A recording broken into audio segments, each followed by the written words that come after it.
In a galvanometer, there is a deflection of 10 divisions per milliampere. The internal resistance of the galvanometer is 78 ohms. If a shunt of 2 ohms is connected to the galvanometer and there are 75 divisions in all, on the scale on the scale of the galvanometer, calculate the maximum current which the galvanometer can read. ये question है, board exam में आ चुका है. Let us see how to do it. In a galvanometer there is a deflection of 10 divisions per milliampere. तो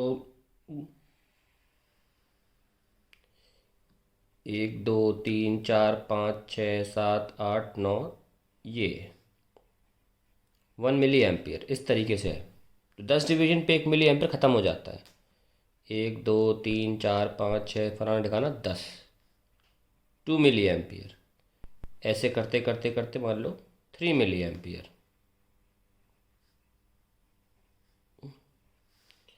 इस तरीके से आप करते चले जाइए. और कहाँ तक करना है? 75 डिविजन्स हैं. तो यहाँ पे 10 20 30 पे 3 है. तो आप करते करते फाइनली जब 75 डिविजन्स पहुँचेंगे तो यहाँ पे कितना एम्पियर होगा? 7.5 मिली एम्पियर होगा. यस और नो? 30 पे 3, 20 पे 2, 40 पे 4 एंड 75 पे 7.5. If a shunt of 2 ohm is connected to the galvanometer and there are 75 divisions in the scale, calculate the maximum current which the galvanometer can read. Shunt resistance कितनी है? 2 ohms. So let's connect the diagram. ये हमारा galvanometer है, इसमें सुई लगी रहती है और यहाँ पे हमने शंट लगा दी है S. ओके. और ये हमारी मान लो लोड रेजिस्टेंस है जिसमें हम करंट नापते हैं, ये G है. और ये हमारा बैटरी है. हमें देखना है कि कितना करंट ये एमीटर नाप सकता है, क्योंकि ये तो गैल्वेनोमीटर है पर ये जो चीज़ है ये एमीटर बन चुका है ना. ये एमीटर है. ये कितना नाप सकता है? ये करंट आ रहा है I, ये हमको निकालना है ना. यहाँ से लेकर यहाँ तक जो वोल्टेज है वो ये भी होगा क्योंकि ये पैरेलल में है ना. तो यही कॉन्सेप्ट होता है कि जो गैल्वेनोमीटर ब्रांच में करंट गया उसे हम बोलते हैं IG, और जो ऊपर चला गया उसे बोलते हैं I minus IG.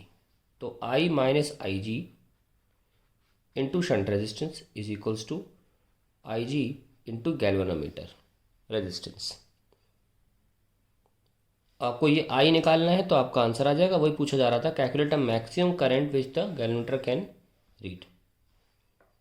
Now I minus IG is equals to IG G by S, and then you have I is equals to IG common ले लो, G by S plus 1.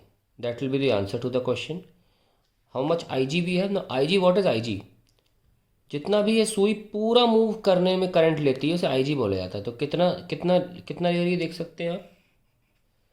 7.5 milli ampere ले रही है. तो ये IG है. ठीक है. 7.5 10 की पावर -3.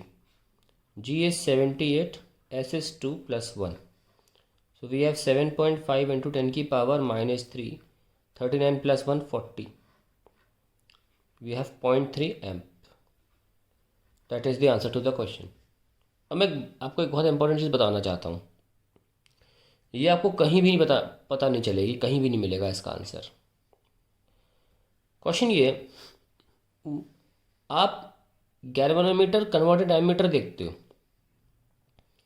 आपको एमीटर मिल गया, मान लीजिए उसमें एमीटर की सुई चल रही है और आपको ये 0.3 एम्प्स दिख रहा है. मैं बना के दिखाता हूँ. सपोज ये एमीटर है, ये सुई है और यहाँ तक आपको मैक्सिमम 0.3 लिखा हुआ है. इस पर एमीटर पे लिखा हुआ है 0.3 एम्प्स, वो आपको मेजर हो रहा है. पर ये बात ध्यान रखिए कि सुई तो केवल गैल्वेनोमीटर में लगती है.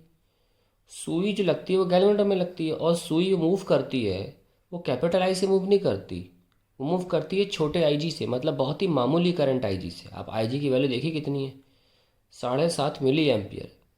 और आप ये देखिए कि एमीटर की वैल्यू कितनी है, 0.3. 40 गुना ज़्यादा करंट है एमीटर में हमारे गैल्वेनोमीटर से. टोटल करंट 40 गुना ज़्यादा है और आई जी कितना है 7.5 मिली एम्पियर, यानी कि 40 गुना कम। सुई लगी है गैल्वेनोमीटर में, सुई हिलती आई जी से है ना कि कैपिटल आई से, तो फिर हमें कैपिटल आई कैसे मिल जाता है? सवाल ये, जब सुई हिलनी केवल आई जी से यानी कि the current which is going in the galvanometer, तो फिर हमको रीडिंग एमीटर की कैसे मिल रही है? मतलब हमें 0.3 एम्पियर कैसे मिल जाता है एमीटर में? I hope you get trying to get my question. When the needle is going to be deflected only from the current Ig, how does the needle gives us the value of ammeter current ना कि galvanometer current? आप देख सकते हैं galvanometer current तो बहुत कम है। तो सिंपल सा कारण सुनिए क्या है। एक्चुअली क्या है कि हमें करंट जो मिलता है वो आई जी ही मिलता है, हमें कोई कैपिटल आई नहीं मिलता करंट। ये स्केल देख रहे हो, हमें इसमें अगर आप एमीटर देखोगे तो मान लीजिए एमीटर बना लिया आपने, यहाँ पे 0.3 एम्पियर मैक्सिमम आ रहा है। कहने का मतलब ये है कि जब सुई केवल आईजी से हिल रही है तो कैपिटल आई कैसे शो हो जाता है? ऐसे शो हो जाता है कि एक्चुअली में वो आईजी ही होता है, 7.5 मिली एम्पियर ही दिखा रही है सुई, पर बनाने वाले ने क्या किया, मैन्युफैक्चरर ने एक स्टिकर लगा दिया, एक स्टिकर लगा दिया और स्टिकर पे जो हर एक वैल्यू है उसको 40 से गुणा कर दिया, 40 से गुणा कर दिया। देखिए आप 7.5 को आप 40 से गुणा करेंगे, आप देख सकते हैं 40 से गुणा करेंगे तो आपको कैपिटल आई मिल जाएगा। तो एक्चुअली में आंखों का धोखा है, आपको सुई मेजर कर रही आईजी ही, लेकिन बनाने वाले मैन्युफैक्चरर ने स्टिकर लगाया, हर वैल्यू को 40 से गुणा किया और आपको एमीटर की वैल्यू मिल जाती है। तो एक मल्टीप्लायर लगाया जाता है। ऐसा बिल्कुल भी नहीं है कि सुई अब कैपिटल आई दिखा रही है, सुई दिखाती आई जी ही है। एक मल्टीप्लायर लगाते हैं G+S+1, इसका मल्टीप्लायर की वैल्यू G/S+1 होती है, जिसे गुणा करते हैं हर एक आई जी में और हमें कैपिटल आई की करंट शो होती है, मिलता हमें आई जी ही है। तो बात ध्यान रखिएगा।